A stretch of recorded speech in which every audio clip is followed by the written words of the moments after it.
And here we go, right up to date with the current British National and United Kingdom Close champions with their lecture, Tango, the Myths and the Facts. Please welcome Carl Taylor and Alisa Margulis.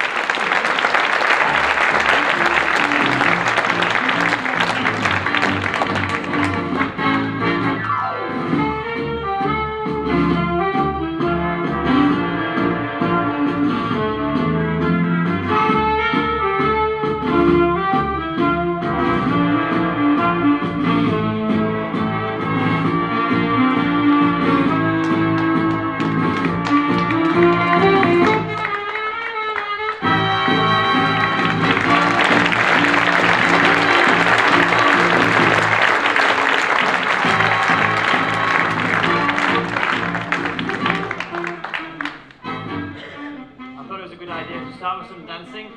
No, I'm not sure. But good afternoon, everyone. Good afternoon. Thank you. You're awake still? That's marvellous. Of course, firstly, we would like to thank the BDF for inviting us here. It's a huge honour, so thank you all very, very much indeed. So as Graham said, the lecture is about the myths and the facts of the tango. And a lot of that is down also to our own teaching experience, and we feel a lot of couples or individuals have a lot of the same misunderstandings sometimes, and certain gaps also in the knowledge. So we'd like to cover in the 20 minutes, or the 18 minutes left, those points. Now, we're going to go not into full detail with them all, because of the time limits, but obviously if any of those points are interesting to you, please go back to your teachers and develop the ideas further. If they don't know any of the answers to that, please find a different teacher. And that's how it works. So we do not want to reinvent the tango wheel, because we feel the tango wheel is rather good, and it always has been. And obviously a lot of the lectures today have been on history. And you know, for both of us, and certainly for me, I find that extremely fascinating and super important. Of course, things develop, but we have to keep the fundamentals. And that's what everything is basically based on. And the first point is on the idea of staccato. Now, I'm no musician. I will never pretend to be so. But I know enough, and I've tried to learn enough to apply it to our dancing. Because people are always told, oh, tango staccato, blah, blah, blah, blah, blah. And what we feel most couples or individuals do with staccato as an idea is to put on an angry face and shake your partner until they are either unconscious or the hair falls out, or both. Now that is not what staccato is. And I would also include another word which is actually called pizzicato, which is actually a different musical term entirely, and I'll explain those two firstly. So staccato is when the notes are separated. Okay, this is different from another term which is called legato, which is where the notes are played collectively and continuously. That's what we tend to do in the swing dances. So staccato is a broken beat. Pizzicato is actually when we pluck the strings. So if we were playing a violin, we'd actually pluck the strings to give an even, crisper note. So I would even go one stage further and say that the tango should be more based on pizzicato rather than staccato. Oh, goodness me. I did say I'm no musician, but here we go. Can we dance a tango to that? This lecture became very weird, very, very quickly. Thank you very much. Yeah. So, what that refers to is what the feet should be doing. And the important thing we'd like to pass on to you today is that the tango is a foot dance. Of course we use our feet importantly in the other dance as well, but it's the foot articulation and the foot placement in the tango which is absolutely imperative to this particular dance from a characteristic point of view, but also from an efficiency point of view. Because we don't have things such as swing, we have to have a very clear idea of how we move to make it as efficient as possible. So we're going to work through a few simple exercises first, simple figures, and then also explain how that works also in the piece that we showed you. And we'll do an extended piece also at the end, if I've got any breath left. So the tango was always drummed into us that when you place a foot, unless it's a pivot or a swivel, when you place the foot, it does not turn. That is very, very different from any of the other dances. So when we do have turning figures, that becomes quite difficult. And that's why the accuracy of the foot placement needs to be even more clear. So of course, we will start with a closed promenade, just very loosely. Now of course, in this context, I personally don't have the turn. Alisa will have the turn from promenade position to closed position.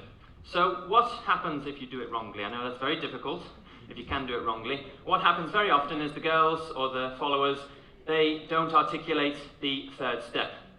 So they end up then spinning off. So for example, we go slow, quick, quick. If that becomes something as a forward step, and then Alisa would turn on the step with speed, that is going to create some issues, and it will tend to be translated into my right arm.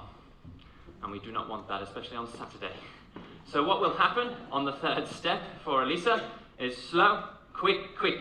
So you can see that she is turned on a completely different alignment to myself. So when we close, we are then ready to carry on. All clear so far. So I think that's one of the most basic figures we can show. Obviously not a lot of turn involved, only for Alisa. So when we then move on to things like fall away and slip pivots, what we would find if we dance this as a foxtrot figure, on step number 3, which is again the crucial one, 1, 2, as we place the foot, we will have, for myself, an outside edge, and the same for Alisa, and then we can actually use that foot to start to turn in a swing dance.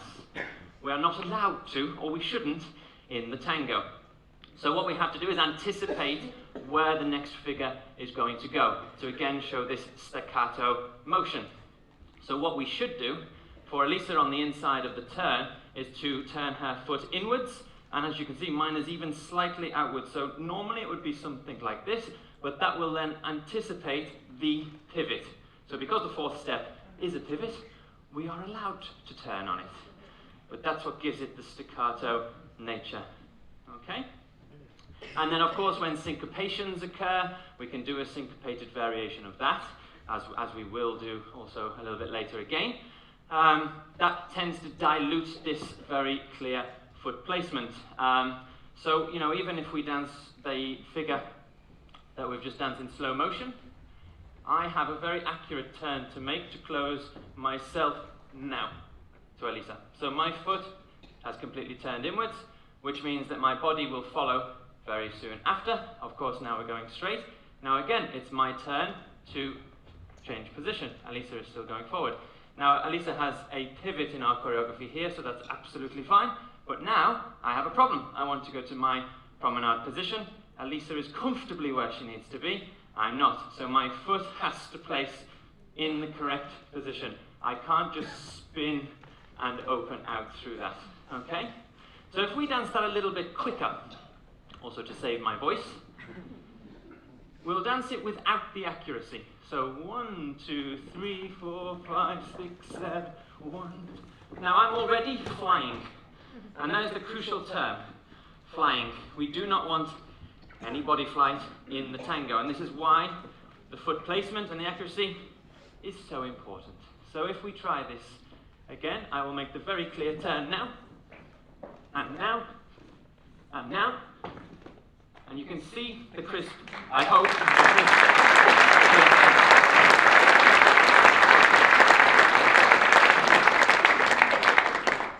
So this is what staccato is actually all about, as I say.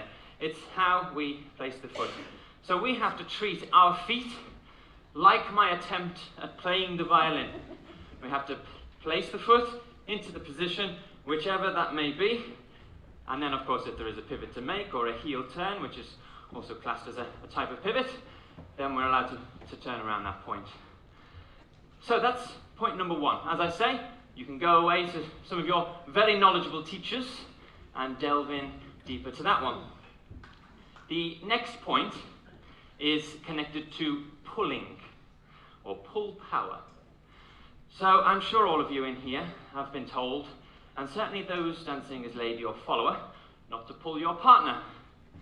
Now, of course, this is true. But in tango, we do use, and certainly Alisa and I, we do use pull to assist in our power and in our speed, especially when syncopations occur. Now, a lot of this is actually connected to the fact, as I'm sure all of you know, of course, that when you take a back step, it is always on the ball, not extended fully to the toe. This is characteristic of tango. And so what that means as well is that when the follower or whoever is going backwards goes onto their heel, it's a shorter distance because it's only from ball to heel rather than toe to ball to heel. So they can get onto the foot, whoever is going backwards, much quicker and much more readily available. So this is what we utilize ourselves very often in our choreography. But also, this is very, very importantly coupled with the notion that whoever takes a forward step on their left foot forwards is in CBMP, or it is placed in CBMP. So if I did 2 walks forward, I'm making sure that the first step was in CBMP, the second one was with a side lead. Now if we switch that role, Alisa will do a CBMP and then a side lead, and then I will do a CBMP and a side lead, and vice versa. So you can see there is a curve very clearly on step 1 each time on our left foot. Now this was actually developed due mainly to the hold, the fact that it's a little bit different from the swing dancers.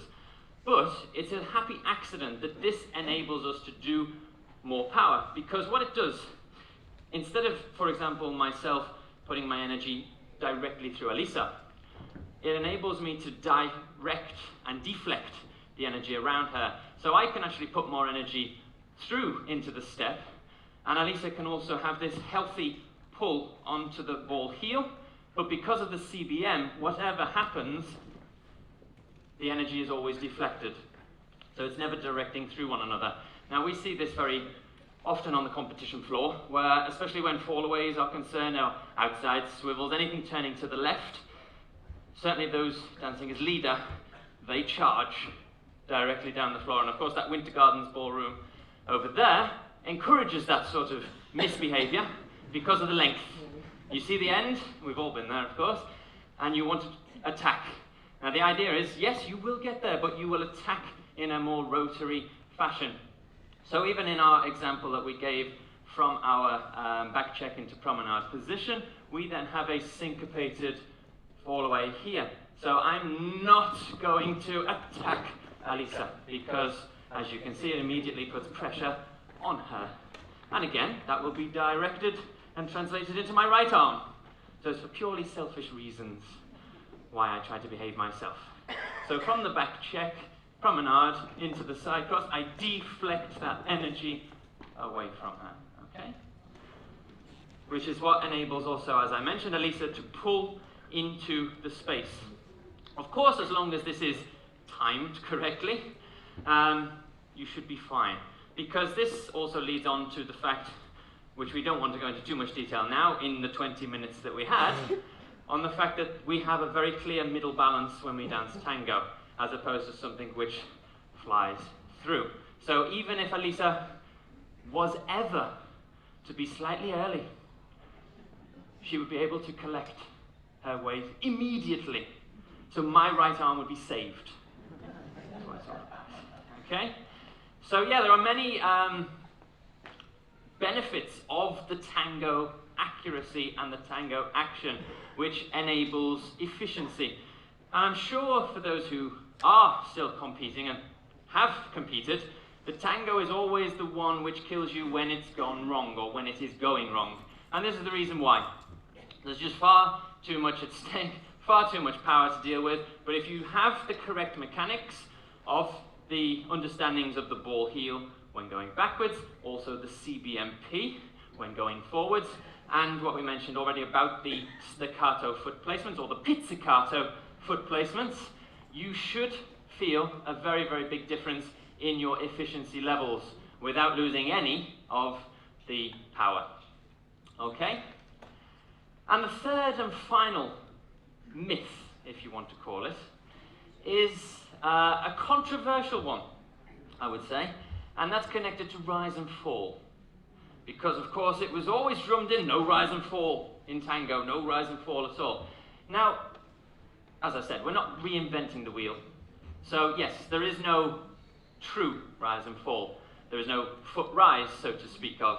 But that does not mean, and I have to stress this sentence, that does not mean that the tango is flat. If it's flat, you will soon find that you're out of control again. We have to have a natural buoyancy in the tango. And I use that word buoyancy very often when I'm teaching in all dances, because it doesn't mean that you have to actively go up and down. It has a natural buoyancy, which is, you know, something resting on the water. It's not diving in and out of the water, it's just resting on top. Because, of course, we have steps which are open. We have steps which are closed. We have chassés which are very syncopated. We have other figures which are very syncopated, other figures which are more stretched out. So our bodies have to naturally match that. And I think a big mistake, and a common mistake, is that a lot of people, certainly in promenade position, they all try to be low in the promenade position. Now that's marvelous if you're not going to move anywhere. But there is no way you can create any kind of power whatsoever without any kind of physical stress. So the promenade position, yes, of course the knees are flexed, but as soon as we move, there has to be some sort of buoyancy happening in order to recharge. That make sense? And this is, a very big myth, if you like, and I think it's a little bit of a misunderstanding. You know, we're also on a slight tangent, horrified to understand that some people say that the Viennese waltz is flat on the reverse turns with no sway, but of course it's swinging, it has to sway. So these are certain things which have come involved in our dancing knowledge, but we feel it is incorrect. And whether you like it or not, we certainly will not be dancing our tango flat on Saturday. Yeah, sorry for anyone. Yeah, it is what it is. That's what we believe in. So yes, we do require a recharge of energy. So the piece that we'd like to go through is a piece that is toward the end of our own choreography. We'll do it very, very slowly at first. I think we'll do it into this corner. So we'll do it very loosely first. So we have a simple promenade fan tap into a fall away, whisk, into a type of side close, into a right lunge, and then into a paintbrush action, and then a fall away for step. So that's a piece of our choreography.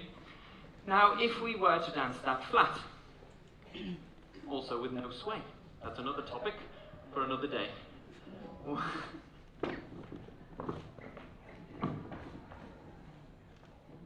I'm already struggling. Okay. Now, we certainly will use the natural buoyancy in our own routine at that point. Certainly even from here, to have that feeling of being a little bit more upright, to have the ability to let our weight drop into the figure. Okay? So we'll drop into the figure, we'll drop, and now we will, of course, catch. We want to have a rise. Still on flexed knees. Why have we risen? Because we are preparing the lunge. Of course, then we'll stay down for here, paintbrush action, and recover. So again, we want to use that energy accordingly.